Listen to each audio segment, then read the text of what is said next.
Votes are almost due for media members to submit their ballots for most valuable Oriole. The ballots, you have to put a name for third place, for second place, and for first place. I think my first place most valuable Oriole has been set for a little bit, but there are still guys that I think there's about 5 guys that I probably had in consideration for my second place vote and for my third place vote. I think votes have to be in by tomorrow. So this is going to be my ballot for most valuable Oriole that I will be submitting that we are going to talk about today. Let's start with third place for most valuable Oriole, which might be the toughest one. For me, it came down to 2 guys. Okay. And those 2 guys were Felix Bautista and Kyle Bradish. I think both of those guys have a very legitimate case to be anywhere 3 through 1, but I'm pitting them against each other here for third place in the most valuable Oriole discussion. Felix Bautista, I think if he stays healthy, he is higher up on this ballot. Felix Bautista obviously gets injured. He's been tossing some bullpens, exciting. But Felix, as it stands right now, 1.48 ERA, 33 saves in 61 innings, 110 strikeouts in 61 innings of work. That's over 16 strikeouts per 9 innings. Whip just below 1, walking under 4 guys per 9 innings, which is kind of unreal given how hard he throws and how dominant his stuff is. Felix Bautista, I think, when healthy, is the best closer in baseball and probably would have been higher up on this ballot if he were still pitching. But right now, he's in my discussion for number 3. Okay. Well, I have him on my top 3. Okay. But higher up. Ooh. Number 3, which I think might be your number 3, is Kyle Bradish. Yeah. Which I think after last night kind of had to seal the deal. You saw the 8 scoreless innings. He got his ERA for the season under 3. The first Orioles player to get a sub 3 ERA finishing the season, because that's likely his last start of this season since 1992 when Mike Messina did it. So he has risen to the occasion, been the ace that Brandon Hyde so desperately needed going into the season. He has the second most WAR on this team, the fifth most in all of baseball for pitchers, the 2.86 ERA for the 4th best in all of baseball. Garrett Cole likely getting the Cy Young in the AL, but I think Kyle Bradish will absolutely get votes. He's absolutely been the ace on this staff, and I think last night sealed the deal that he has to be in this conversation for the most valuable Oriole. And I'm putting him at number 3. Yeah, he's my third spot as well. You mentioned the start against the Nationals last night solidified that for me. It really was a toss-up between Felix Bautista and Kyle Bradish for me for this number 3 spot. But as you mentioned, the ERA down to 2.86. I think he will probably finish as a top 5 AL Cy Young voter. He should. He has to. Third best ERA in the American League, 4th best ERA in baseball. 166 innings on that arm, too, is by far a career high for Kyle Bradish. And what impressed me the most about that start last night was that the stuff looks just as good as it did in June.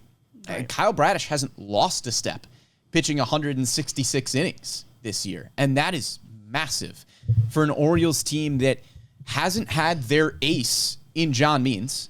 And you have great young pitchers like Grayson Rodriguez. You have guys like Kyle Gibson who can eat innings. Tyler Wells has to be sent down because he gets some arm fatigue. Kyle Bradish has been the one that's just chugging all year. I mean, Dean Kramer and Kyle Gibson have given you a start every 5 days, but they're not producing the kinds of numbers that Kyle Bradish is right now. And he's just finding ways to get it done, too. I mean, we know Kyle Bradish, he has an unbelievable slider. It's one of the better pitches in baseball. He's throwing the curveball for strikes. He's throwing the sinker more. His pitch mix looks a lot better than it did last year. And he's finding different ways to win games. He doesn't always have to strike out 10 guys. Last night, he just got everything on the ground. Struck out 4 batters last night and only allowed 3 hits in 8 innings of work. He has a great athletic defense behind him, and he knows that if he gets the ball on the ground, he's got Gunnar Henderson. He's got Ramon Arias, who won a Gold Glove last year. Adam Frazier has been, not as good this year defensively, but he's still a solid option there at second base. Jordan Westberg, when he's playing as well, great defensive option there. He has a good defense behind him. He knows how to use it, or he can strike 10 guys out. You've seen it. Yeah.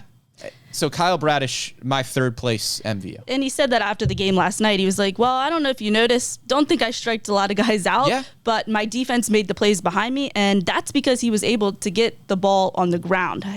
Guys had a ton of ground balls against him last night, and you saw him mix his pitches more. I mean, this season, he's been more dominant, and I think it's likely due to him throwing his slider a lot more of the time, his four-seamer a little bit less, and we know that sinker and slider play extremely well off of each other, and he mixed his pitches differently than he has really for the last part of the season last night, which was really good to see that he can get guys out in all different kinds of ways. And like you mentioned, he really wasn't the best pitcher on the staff necessarily for the first part of the season. Yeah. There were other guys more dominant than him. Yeah, Tyler Wells was the best starting pitcher in this rotation for the first 2-3 months of the year. Absolutely, but he's progressively gotten better to where the last 3 months of the season, he's been dominant. You see that ERA under 3 in each of the last 3 months. Yeah, impressive. I think it was sometime maybe late July, early August, where you just started looking at Oriole stats and you're like, Kyle Bradish kind of has a sneaky 3.25 ERA. It's not sneaky anymore. Right. He's done it consistently, and the last 2 months of the season have been excellent. Right, and we've been like, he's the number one guy. He's been the number one guy. Maybe he's the ace. No, he's the ace. We can absolutely say it. And I think going into the season, I know going into the season, we're not saying Orioles make the playoffs game one, no matter what series it is. It's Kyle Bradish on the mound. We weren't saying that. No. But now we are. He deserves it. He's been consistent. Couldn't ask for more from Kyle Bradish. And he wasn't a Grayson Rodriguez type of prospect. Grayson Rodriguez was the best pitching prospect in baseball. Kyle Bradish was kind of just cracking the top 10 in the Oriole system. I know it's a loaded system, but Kyle Bradish wasn't a slam dunk top 100 prospect type of pitcher. The outlook on Bradish was that if you got a number 3, number 4 starter, you were going to be pretty happy with that. That evaluation has completely changed because he is pitching like a top 5 pitcher in baseball right now. And who knows, going into next year if he's going to be able to put up these kind of gaudy numbers again, but don't really have reason to believe that he won't. The stuff is great. He's been commanding really, really well.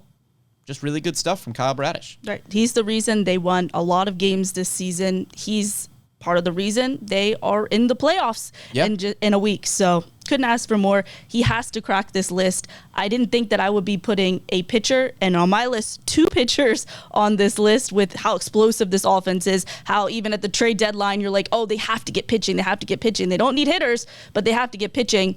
Wouldn't have expected this, but he rose to the occasion. Here we are. Kyle Bradish, both of us putting him at number 3 for our most valuable Oriole. Amy, who gets your second place vote for most valuable Oriole? You teased it a little bit. I did. Is this where it comes? And this, I had these guys, I was like you. Number 1 was a lock, but 2 and 3 was really hard. And it's been a while since we've been able to have multiple players even in this conversation. I mean, if you look back at seasons, Cedric Mullins, he was a lock in his season when he won. So Adley Rutschman, that was a lock last year, most valuable Oriole. It's been a while since we've had a lot of players and make this discussion really hard because of how well-balanced this team is.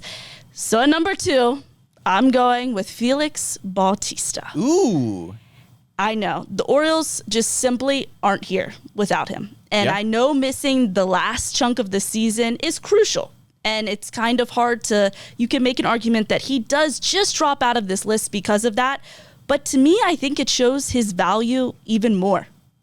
I mean, you see just how much they needed him, just how much they relied on him, and just how valuable he was. I mean, you look back, the Orioles have lost 5 one-run games since Felix Bautista got hurt. 3 of those games were lost in the 9th. 1 against Cleveland, 1 against the Rockies, and 1 against the Astros in a walk-off 1-run win. So not saying Felix Bautista would have necessarily won all of those games, but it's very possible. Yeah, it's entirely possible. My question becomes, I've already kind of made my case here for Felix Bautista and the reason that he gets my 4th overall MVO vote here. But I'm doing the math, and I think we probably have the same number 1 MVO vote, which means you don't have Adley Rutschman anywhere in your top 3. And this is where I was talking. At number 3, I was going back and forth and back and forth and back and forth.